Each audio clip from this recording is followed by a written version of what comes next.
Ces 2 derniers mois, ma femme a renoué des liens étroits avec sa sœur, Hélène. Auparavant, nous ne croisions Hélène et son mari, disons, un peu limités intellectuellement, que 3 fois par an environ. À présent, ces rencontres sont devenues hebdomadaires. Lors de ces visites, Hélène saisit l'occasion de se plaindre de son mari et de ses dernières bourdes. Cela m'a naturellement amené à me demander ce que ma femme pouvait bien révéler de moi en mon absence. En temps normal, une aiguille et du fil ne font pas partie de mon attirail habituel. Ma mère les utilisait fréquemment pour confectionner des quilts en patchwork pendant mon enfance, et elle estimait important que j'apprenne cette compétence, même si j'étais un garçon. Un bond de 30 ans plus tard, j'ai réalisé que je savais encore me servir d'une aiguille et de fil.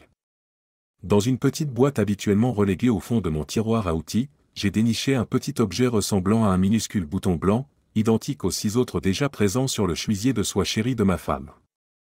À l'aide de petits ciseaux, j'ai délicatement retiré le bouton d'origine du chemisier, j'ai nettoyé tous les résidus de fil de son emplacement, et j'ai cousu mon remplacement. Ensuite, j'ai suspendu le chemisier à un cintre et l'ai remis dans notre chambre, en le plaçant précisément là où je l'avais trouvé. Le bruit de la douche était encore audible depuis notre salle de bain. Silencieusement, je suis retourné dans mon bureau et j'ai allumé mon ordinateur portable. Après avoir lancé un nouveau programme et entré mon mot de passe, une image de notre chambre est apparue à l'écran. J'ai ajusté les paramètres de contrôle jusqu'à ce que le bruit de la douche soit clair et que les détails de la chambre soient nets. À travers mes écouteurs, j'ai entendu la douche se fermer et le sèche-cheveux se mettre en marche. Quelques instants plus tard, ma femme, dévêtue, est entrée dans la chambre et a commencé à se préparer pour dîner avec sa sœur. Avec intérêt, je l'ai observée enfiler des bas avec un porte-jartel et une jupe. Elle a ensuite glissé dans une paire d'escarpins à talons bas rangés dans un tiroir. Elle a récupéré un soutien-gorge en satin avec des coques et a entrepris de le porter. Après une brève pause pour appliquer du parfum sur sa poitrine, elle a attaché le soutien-gorge. Elle a saisi le chemisier de soie sur le cintre et l'a enfilé. Si elle devait remarquer le bouton remplacé, ce ne serait probablement que lorsque ses doigts le frôleraient, bien qu'elle n'ait montré aucun signe de le remarquer. Ce qui a attiré mon attention, cependant, c'est qu'elle ne portait pas de culotte. Le porte-jartel avec les bas laissait entrevoir ses dessous. En la regardant, je me suis demandé à plusieurs reprises pourquoi elle restait ainsi exposée si ce n'était pas intentionnel. Pourquoi parfumer sa poitrine?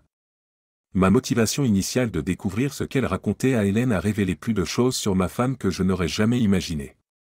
Une fois le chemisier boutonné jusqu'en haut, elle s'est assise à la coiffeuse pour s'occuper de son maquillage et de ses cheveux. J'ai continué à observer car la caméra et le bouton étaient pointés vers le miroir, me donnant une vue complète. Lorsqu'elle fut prête, elle jeta un coup d'œil à l'horloge, sortit son téléphone portable de son sac à main et composa un numéro de téléphone en numérotation abrégée. Elle dit « 20 heures au bord de l'océan ». Dehors, près de l'entrée principale. Puis, elle composa un autre numéro en numérotation abrégée et déclara « N'oubliez pas, ne répondez à aucun appel à la maison tant que je ne vous aurai pas contacté sur votre portable. » « Merci, ma sœur, dit-elle avant de remettre le téléphone dans son sac à main et de se lever. À ce moment-là, j'ai appuyé sur quelques touches et iTunes s'est lancé, diffusant « Rondo à la turque » de Dave Brubeck. Lorsque la musique a commencé, Lisa est entrée dans mon bureau et m'a embrassé sur la joue. J'ai enlevé mes écouteurs et j'ai demandé « À quelle heure seras-tu de retour ?»« Pas plus tard que 10h30. Nous devons tous travailler demain. »« Inutile que tu m'attendes, répondit-elle. »« D'accord. Dis bonjour à Hélène de ma part. » Elle a hoché la tête et a fait un signe de la main en quittant la maison. Immédiatement, je suis repassé au programme de surveillance. Elle a allumé la radio de la voiture et a chanté en même temps qu'une chanson alors qu'elle s'approchait de la plage. Elle s'est garée, a récupéré son téléphone de son sac à main, l'a mis en mode vibreur et l'a remis dans son sac. Si je n'avais pas déjà été sceptique quant à ses actions, il aurait été amusant de voir à quel point j'ai lutté contre l'envie d'éteindre mon ordinateur et d'éviter de découvrir ce qu'elle allait faire. Cependant, je n'ai pas pu me résoudre à cesser de regarder. Elle est sortie de la voiture et a commencé à se diriger vers le restaurant situé au bout de la jetée du front de mer. Nous n'avions jamais visité cet endroit ensemble, pourtant elle n'est pas entrée, au lieu de cela, elle a traîné dans l'ombre, où elle pouvait garder un œil sur l'entrée. À ce moment-là, j'ai jeté un coup d'œil à l'heure affichée sur mon ordinateur, 19h58. Ensuite, j'ai remarqué un mouvement sur l'écran lorsqu'un homme est sorti du coin du restaurant. Il a regardé autour de lui avant de marcher directement vers Lisa. Alors qu'il s'approchait, se tenant à environ 3 mètres d'elle, j'ai pris une photo de lui et j'ai commencé à enregistrer de l'audio et de la vidéo simultanément. Des problèmes ? Demanda l'homme en se rapprochant. Pas du tout, répondit Lisa avec entrain.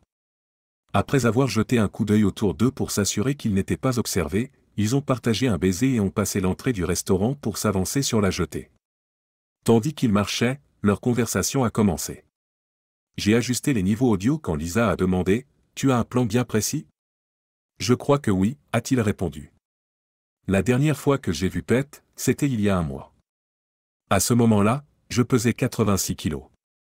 Maintenant, je suis à 81. Quand j'atteindrai 77 kilos, j'ai l'intention de déjeuner avec lui et de lui dire qu'on m'a diagnostiqué un cancer. Lisa s'est tournée pour scruter son expression, mais a rétorqué « Mais ce n'est pas vrai, si. » Je pouvais déceler son inquiétude dans sa voix. Bien sûr que non, a-t-il répondu. Et quand j'atteindrai 73 kilos, il demandera probablement s'il y a quelque chose qu'il peut faire pour moi. C'est là que je suggérerai, l'air de rien, que me laisser être avec toi pourrait m'aider. S'il est d'accord, nous serons libres d'agir à notre guise, a-t-il continué. Une fois qu'il m'aura donné le feu vert pour être avec toi, il aura en quelque sorte tout abandonné. Il te laissera faire. Il rentrera chez lui et présentera ça comme un acte de gentillesse, le dernier souhait d'un mourant. Leur conversation s'est interrompue lorsqu'ils se sont arrêtés dans l'ombre, près de l'extrémité de la jetée. Je les ai regardés s'embrasser. Ses mains se sont dirigées vers le chemisier de Lisa. L'angle de la caméra a légèrement changé, brouillant la scène. Bien que je ne puisse pas discerner les actions précises, sa voix révélait tout. « Bill, j'aime ta douceur, mais s'il te plaît, fais attention. La moindre marque, et Pete remarquera. J. » À 42 ans, il leva les yeux de son assiette et déclara que si elle jurait fidélité lors du mariage, alors, dès l'instant où elle s'engagerait avec un autre homme, le mariage serait de facto terminé. C'était aussi simple que le sport, quand la balle sort des limites, le match est fini.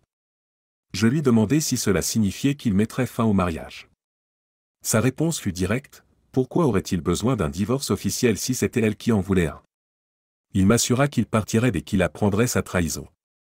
On intervint alors, mentionnant que l'Église conseillait souvent de surmonter ses problèmes, en insistant sur le pardon et le fait de ne pas ressasser le passé. Je demandai si comprendre le pourquoi avait son importance.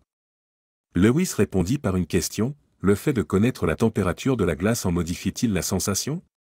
J'acquiesçai. Puis Bob Thomas se leva, annonçant la fin du déjeuner, et nous retournâmes au travail. La conversation me trottait dans la tête. Quelle importance cela avait-il de comprendre pourquoi Lisa avait eu une aventure avec Bill? Si une gouttière de ma maison était bouchée, est-ce que je me souciais vraiment de la cause? Ce qui m'importait, c'était une solution. Si ma maison prenait feu, perdrais-je du temps à en déterminer l'origine? Certainement pas, je me concentrerais sur l'extinction. Toute la journée, j'ai oscillé, avant de finalement appeler la sœur de Lisa. Je l'ai jointe à son travail. Au début, son ton était professionnel, mais il s'est adouci lorsqu'elle m'a reconnu. « Hélène, j'ai besoin de ton aide, commençai-je. L'anniversaire de Lisa approche, et je voudrais qu'il soit extraordinaire. Pourrions-nous nous rencontrer pour organiser quelque chose?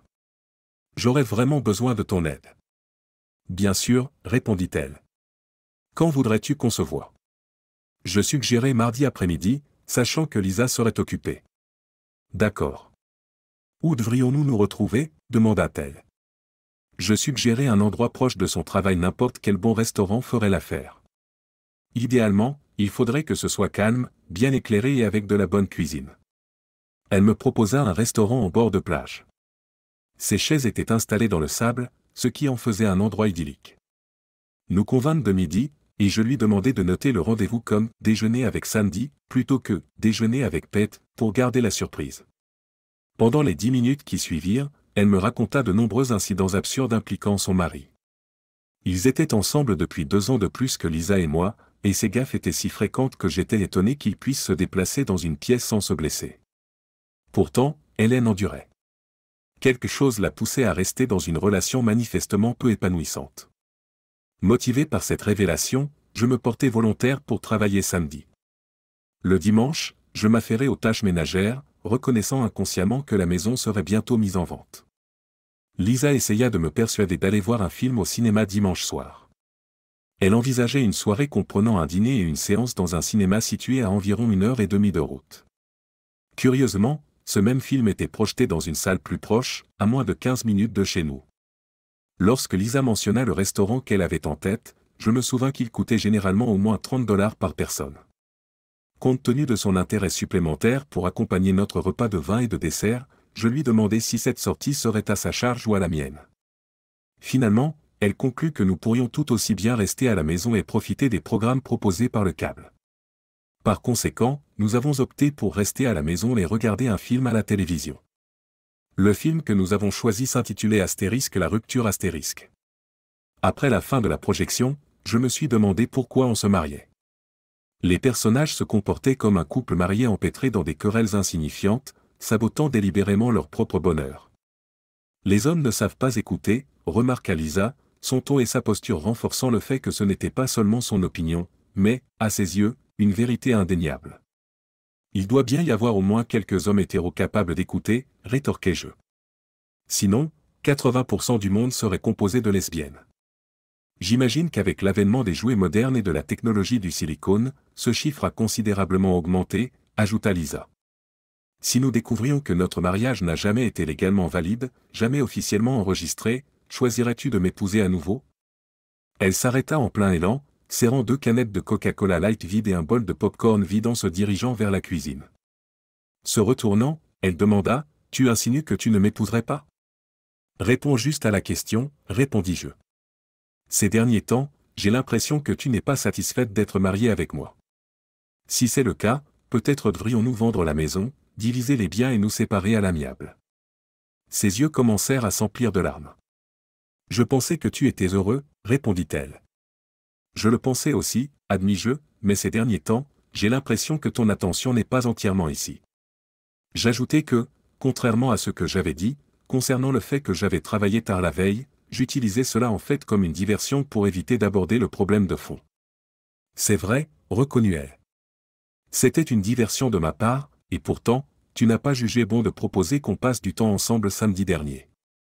Au lieu de ça, tu as passé toute la journée avec ta sœur, suivi d'un dîner tardif avec elle plus tard dans la semaine.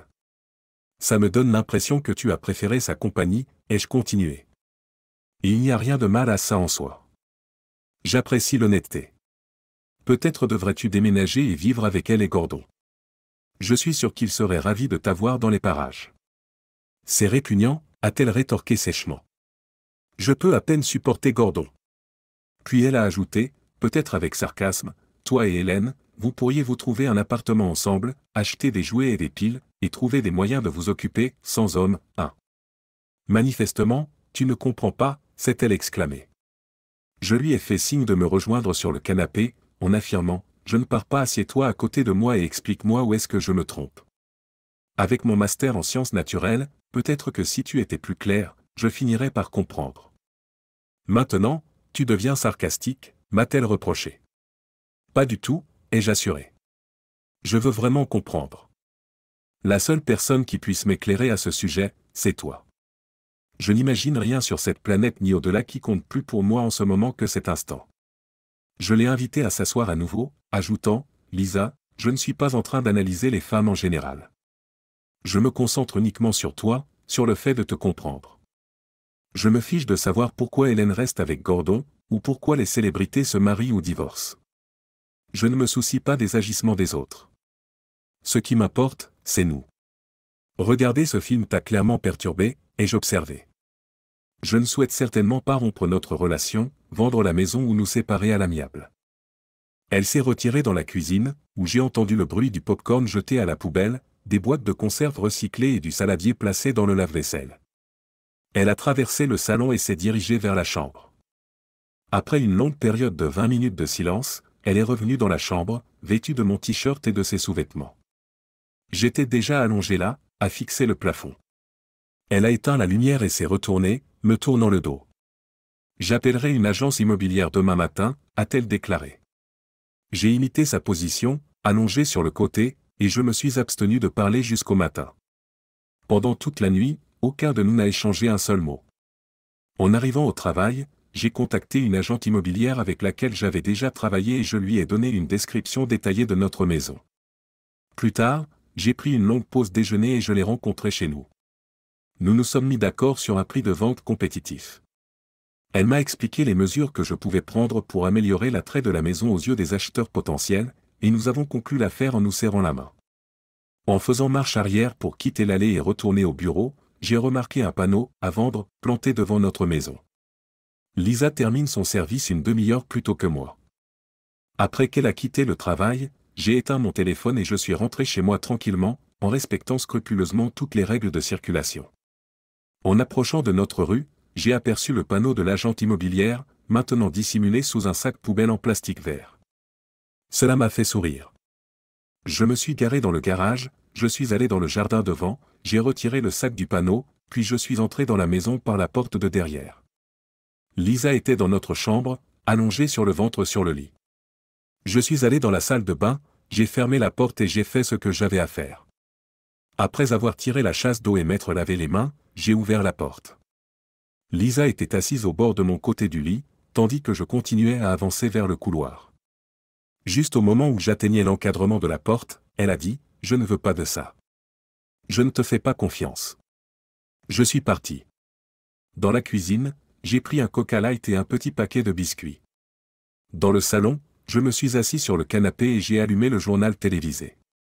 En général, je n'aime pas regarder les infos. Lisa m'a rejoint, s'asseyant à l'extrémité du canapé. Pendant 2 minutes, le seul son dans la pièce provenait de la télévision. « On peut parler ?» a-t-elle demandé. « De quoi ? Je ne veux pas vendre la maison. Je ne veux pas t'embrasser pour te dire au revoir.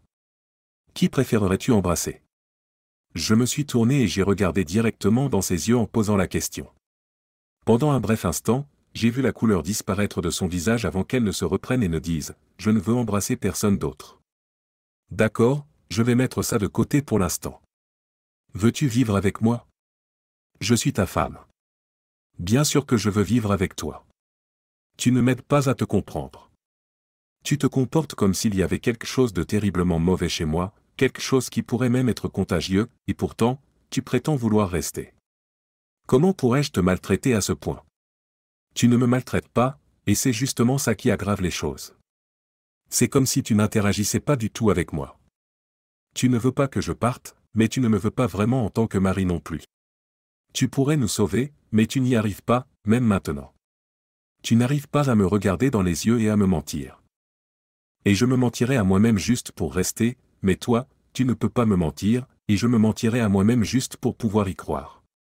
Elle restait assise là pendant que je me levais du canapé et entrais dans notre chambre à coucher.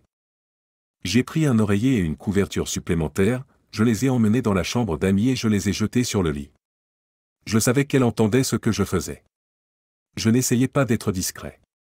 Je suis retourné dans la chambre principale et j'ai fermé la porte. J'ai pris une douche et je suis allé me coucher.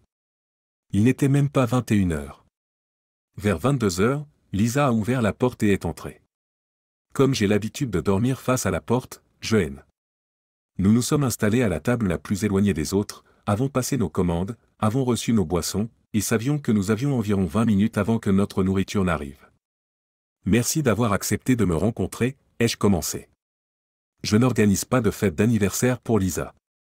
Mais tu as prétendu que je mentais. J'avais l'intention d'organiser une fête pour elle, mais je ne peux pas. Lisa a une liaison. Je me suis arrêté. Le visage d'Hélène a affiché le choc. N'affiche pas cette surprise.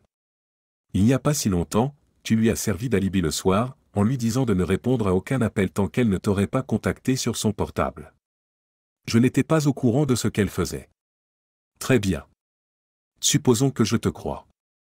Maintenant que tu sais que ta sœur mariée voit quelqu'un d'autre, qu'est-ce que tu vas faire? Tu es sûr de ça? J'ai des preuves vidéo et audio. Tu en veux une copie? Oh mon Dieu! Je ne sais pas quoi faire. Elle rencontre son amant dans un hôtel aujourd'hui. Son amant se trouve être, enfin, était, mon meilleur ami, Bill. Pendant un certain temps, je n'arrêtais pas de me demander pourquoi, jusqu'à ce que je réalise que la raison n'a pas d'importance. Ce qui compte vraiment, c'est qu'elle ne peut pas me dire sincèrement qu'elle m'aime. Ce qui compte vraiment, c'est que ce fichu Bill compte plus pour elle que notre mariage. Il y a un panneau à vendre devant notre maison. C'est fini entre nous. Notre repas est arrivé, mais aucun de nous n'a pris une seule bouchée avant que je n'ai réglé l'addition et raccompagné Hélène à sa voiture. Arrivée à sa voiture, elle a fait remarquer, « J'ai décidé ce que je vais faire, puisque tu m'as demandé de ne plus la considérer comme ma sœur. Elle ne se comporte pas comme quelqu'un que je souhaite avoir dans ma vie ou dans ma famille. Et ce soir, j'ai l'intention de confronter Gordon. Après avoir parlé avec toi, j'ai réalisé que mon foyer n'est pas aussi parfait que je le croyais auparavant. » Puis elle s'est dressée sur la pointe des pieds et m'a embrassé sur la joue avant que je ne l'aide à monter dans la voiture en lui ouvrant la portière. Elle a demandé, « On peut rester en contact ? Tu as mon numéro. » J'ai acquiescé. Elle est partie en voiture, et je suis rentré à la maison pour commencer à déménager les affaires de Lisa. Au début, j'ai transféré ses vêtements dans l'autre chambre, puis sa coiffeuse. Quand j'ai repositionné sa commode, j'ai découvert une grande enveloppe coincée entre la commode et le mur. L'enveloppe contenait des photos d'un centre naturiste montrant Lisa et Bill dans des postures extrêmement compromettantes. L'une la montrait à genoux tandis que Bill se tenait derrière elle, une autre laissait entendre qu'elle était impliquée avec lui et un autre homme. Un DVD était également inclus, et l'enveloppe avait été directement postée à notre adresse, avec Bill comme expéditeur. À 3 maisons d'ici habite mademoiselle Angela McGregor, une avocate. Sa voiture était présente dans l'allée quand je me suis approché. Elle a répondu à la porte vêtue d'un pantalon de survêtement. Évidemment, elle ne travaillait pas ce jour-là. En lui tendant un billet de $100, elle l'a accepté et a demandé, « C'est pour quoi faire ? » J'estime que ce montant me garantit 15 minutes, amplement le temps pour vous de m'exposer le déroulement de mon divorce. Je lui ai tendu l'enveloppe, elle l'a ouverte et a examiné le contenu sans le toucher, puis a levé les yeux et a déclaré, « Veuillez entrer.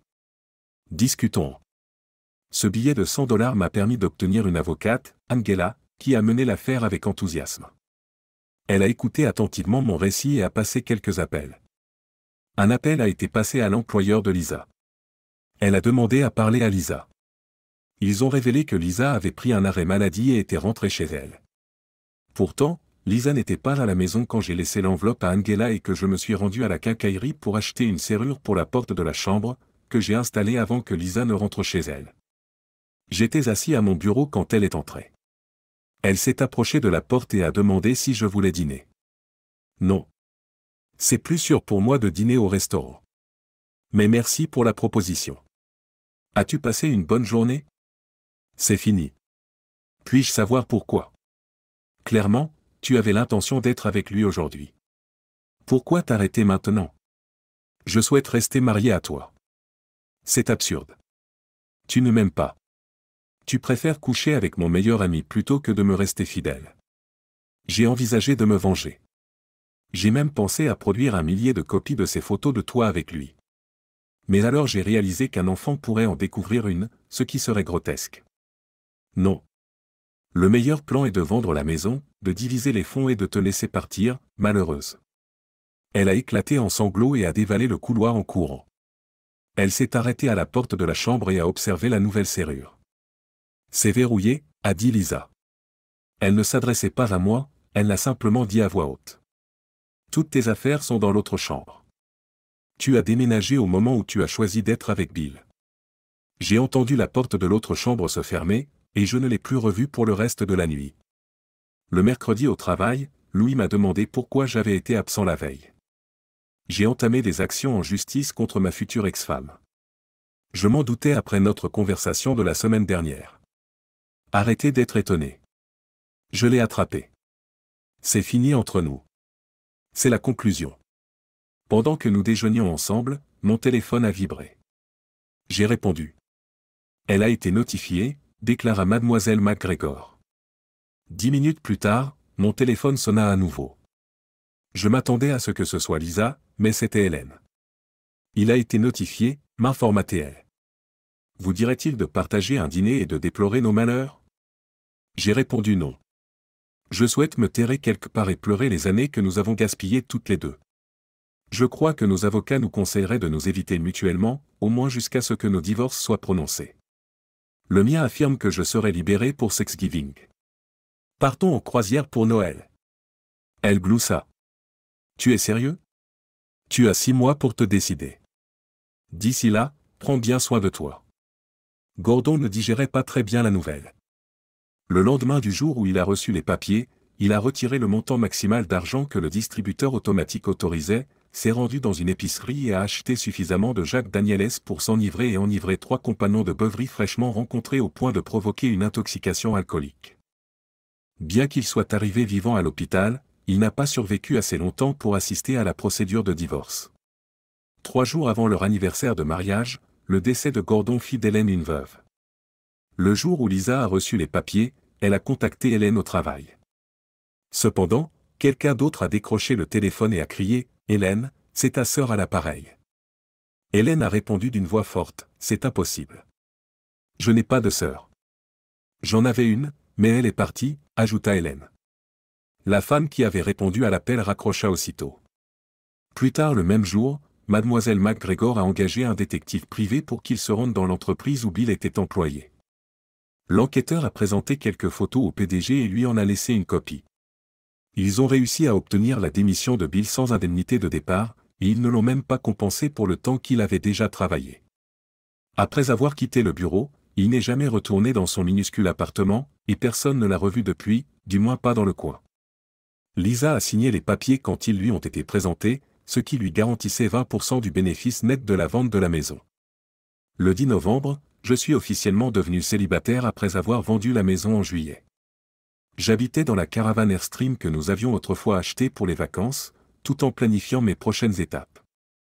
Lisa ne m'a toujours pas contacté au sujet de sa part du produit de la vente de la maison. À 8 heures du soir, on a frappé à la porte et, quand j'ai ouvert, Hélène se tenait là, vêtue de talons hauts, de bas, d'une jupe courte et d'une veste. En me regardant, elle a dit « Je suis à la recherche d'un homme célibataire, probablement de plus de 40 ans, probablement divorcé, et qui n'est pas opposé à la compagnie d'une veuve vieillissante. » J'ai répondu « Je ne suis pas sûr de le connaître. Pourquoi ne rentres-tu pas, et je t'aiderai à le chercher. Il fait chaud à l'intérieur ?» Il faisait effectivement chaud, et il y avait le potentiel pour qu'il fasse encore plus chaud. Je l'ai aidé à monter les marches, et elle a attendu au centre de mon espace combiné salon, salle à manger et cuisine que je l'aide à enlever sa veste. Après avoir enlevé sa veste, j'ai découvert qu'elle ne portait pas de sous-vêtements. Se tournant vers moi avec un sourire, elle a dit « J'ai attendu, comme tu l'as demandé, que tu sois un homme célibataire. Maintenant, pourrais-tu me faire une faveur? Porte-moi jusqu'au lit et commençons enfin, demanda-t-elle.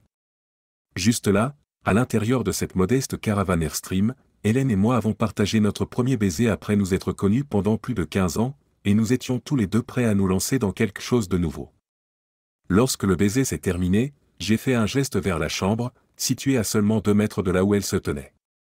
Elle a fait 2 pas dans cette direction, puis a ouvert le réfrigérateur. En 3 secondes, elle avait minutieusement inspecté son contenu. Elle a reculé, a attrapé sa veste et l'a enfilée. Prenant ma main, elle a dit « Tu n'as rien pour le petit déjeuner, nous allons chez moi.